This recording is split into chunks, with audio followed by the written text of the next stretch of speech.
Welcome back, continuing the news. 8 persons, including a female senior citizen, are in police custody this evening following a major operation by the Maypen police in an area called Buxhaven. It's believed they are part of a major criminal network. TVJ's Dwayne Anderson reports. Crime fighters in Clarendon have been on the back foot for the past few weeks as criminals run riot with a string of break-ins, robberies and shootings. But on Monday, the police launched a counter-offensive targeting what they believe to be a criminal network operating on the outskirts of the parish capital. The operation led them to a yard in Buxhaven.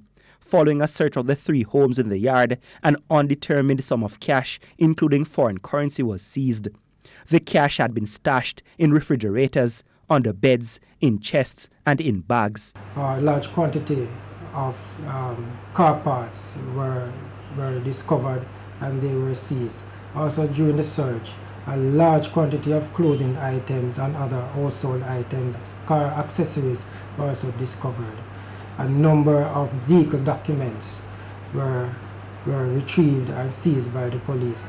We believe this is a major dent in the criminal operations carried out in the Maypen and surrounding areas. Some of the things recovered, particularly clothing items, might be from break-ins that have been occurring in the parish since the start of this year, particularly in the Maypen area. A motorbike, some new bicycles, phones and identification cards believed to belong to robbery victims were also recovered. A Toyota Probox motor car that was being scrapped at the time was also seized.